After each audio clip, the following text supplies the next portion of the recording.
Salut à tous, j'espère que vous allez bien. Aujourd'hui on se retrouve pour le test du milieu de gamme de chez Asus, le Zenfone 5. C'est un milieu de gamme aux allures de haut de gamme, très beau, très classe. Franchement j'ai adoré. Bien évidemment cette vidéo n'est pas sponsorisée. Si vous souhaitez gagner ce produit, n'hésitez surtout pas à me le faire savoir dans l'espace commentaire. Si on explose les likes et la vidéo est bien visible, je n'hésiterai pas de voir ce que je peux faire pour vous organiser un concours supplémentaire en plus du Honor 10 qui est actuellement déjà en ligne sur Twitter directement. Bref, on va revenir à ce modèle. Vous êtes déjà des milliers à m'avoir posé la question si je vais tester ou pas la version Z, parce que vous êtes même beaucoup plus intéressé par la version Z que par la version normale.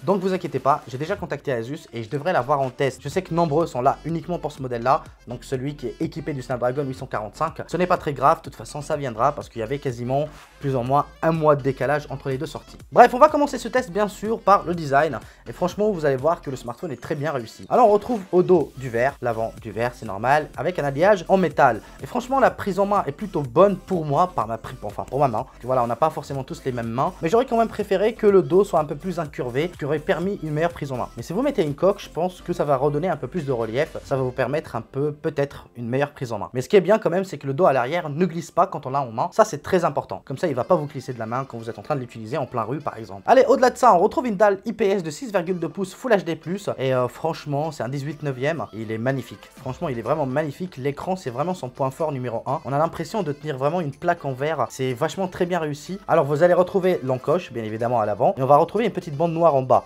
Mais ça c'est tout à fait normal. Pour que la nappe de l'écran soit connectée, soit on retourne l'écran comme l'a fait Apple, soit on le fait de cette façon. Et si on retourne l'écran, bah ça va coûter beaucoup plus cher. C'est tout à fait normal. Pourquoi Android opte encore pour cette solution plutôt que de faire comme Apple et d'incurver l'écran, ça va permettre d'avoir le minimum de bords possible, mais en même temps c'est beaucoup plus coûteux. Donc voilà, vous avez compris pourquoi. Mais pour revenir à cette dalle, elle est extrêmement lumineuse et je l'ai dit pendant mon fight avec le Honor 10, l'écran est beaucoup mieux et franchement la colorimétrie elle est top. C'est un temps un peu coloré, je vous le dis honnêtement, je sais que certains sont pas forcément fans, mais perso j'adore, je trouve que l'écran pète vraiment à la gueule, il est très beau, très classe.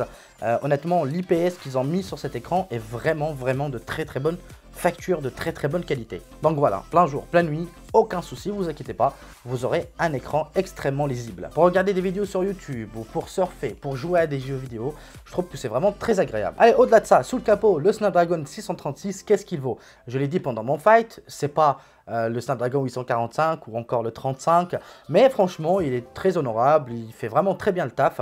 Par exemple pour une utilisation quotidienne, vous aurez aucun souci. Snapchat, YouTube, Instagram, Facebook, tous les réseaux sociaux tournent à merveille.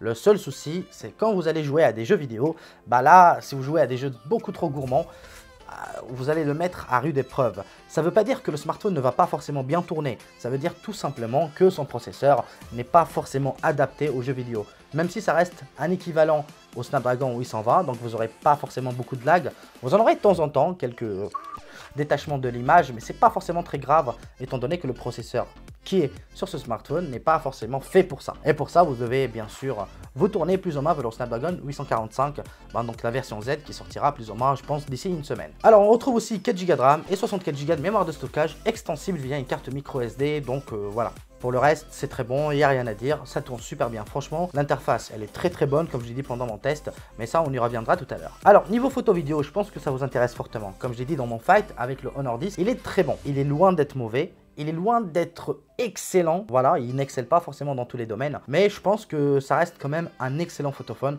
pour le prix. Sachez que ce smartphone coûte 400 balles et je vous partage quelques photos en même temps que je vous parle, comme ça vous allez vous faire une idée beaucoup plus précise.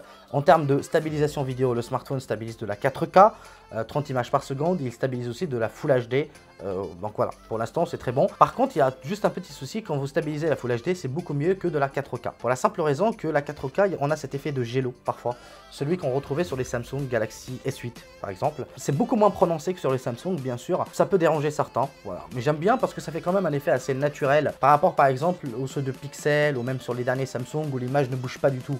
Je trouve que ça fait beaucoup trop robotisé. Je sais pas si vous voyez ce que je veux dire, mais voilà, c'est un effet un peu bizarre. Donc niveau photo, comme je l'ai dit, les modes portrait sont très bien réussis. Vous avez un double capteur photo à l'arrière, un de 8 millions de pixels, le grand angle, et un de 12 millions de pixels. Donc non, il y a un super grand angle et un grand angle. Donc le grand angle est très bon, il y a un très bon piqué. Le super grand angle aussi très bon. Pour la partie selfie, vous allez retrouver un capteur de 8 millions de pixels, assez correct aussi, des couleurs assez bien géré, voilà.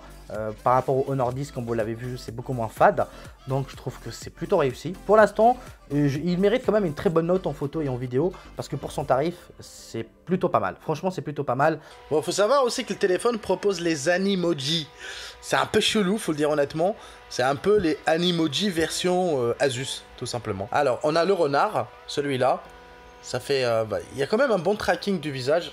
Et on a aussi l'ourson. Bon, au-delà de la photo et de la vidéo, on va voir un peu ce que vaut cette surcouche. Là, on est sur du Zen UI. C'est une surcouche maison de chez Asus. Celle-ci qui a été retravaillée, mais vraiment très bien retravaillée. Ça veut dire, vous avez le tiroir d'applications. Vous n'avez pas forcément beaucoup d'applications préinstallées. Elle est très jolie, elle est très colorée. Comme je l'ai dit, voilà, très simpliste. Les menus sont pas trop farfelus comme chez LG par exemple. Là, on est vraiment sur quelque chose de plutôt basique, plutôt ce qu'on voit de plus en plus.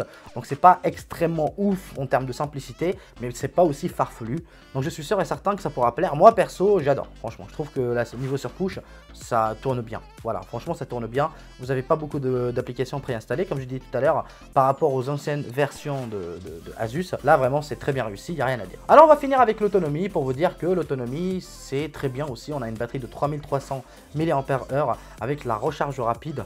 Ça tourne bien. Vous avez un smartphone qui va faire normalement largement une journée. C'est sûr et certain, vous n'allez pas tomber en rade après une grosse journée d'utilisation. Après, je pense qu'il ne pourra pas y aller plus loin d'une journée et demie. Voilà.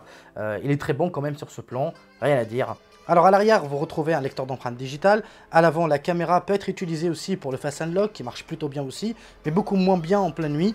Ce qui reste normal parce que contrairement à Face ID qui utilise une analyse en 3D aussi avec un capteur infrarouge, celui-là ne l'utilise pas, donc ça utilise uniquement le capteur photo. En bas, on retrouve l'USB Type C, la prise jack 3.5 et aussi le haut-parleur qui est stéréo, qui n'est pas mono comme par exemple sur le Honor 10. Donc voilà, grosso modo, vous l'avez vu, pour 400 balles, il n'y a pas forcément beaucoup trop de défauts sur ce smartphone. L'encoche, vous le savez très bien, je ne suis pas un grand fan de l'encoche, ça n'a jamais changé, ça ne changera pas. J'espère vraiment qu'ils vont trouver une solution pour la dégager, pour vraiment pouvoir profiter le maximum de l'écran et de pouvoir l'exploiter au maximum. Voilà, vous voyez ce que je veux dire. J'aurais quand même préféré juste un petit truc, que le dos soit un peu plus incurvé et peut-être aussi la charge sans fil parce qu'on a un dos en verre. Ça aurait été quand même sympa de l'avoir, ce n'est pas obligatoire. C'est un peu gadget aux yeux de certains, beaucoup ne l'utilisent pas, mais voilà, j'aurais quand même préféré l'avoir, ça aurait été un peu plus sympa. J'ai aussi beaucoup aimé le fait qu'on a un haut-parleur stéréo, donc le son est très bon sans être transcendant aussi, mais il est très bon globalement. Ce n'est pas un équivalent au Samsung Galaxy S9 qui reste vraiment de loin pour moi le meilleur du marché à l'heure actuelle en termes de son. Voilà, il a vraiment un très bon haut-parleur, mais là il se débrouille plutôt bien. Franchement, il se débrouille plutôt bien et on a quand même un smartphone avec un son stéréo. Voilà, c'est pas toutes les marques qui le proposent. Voilà, donc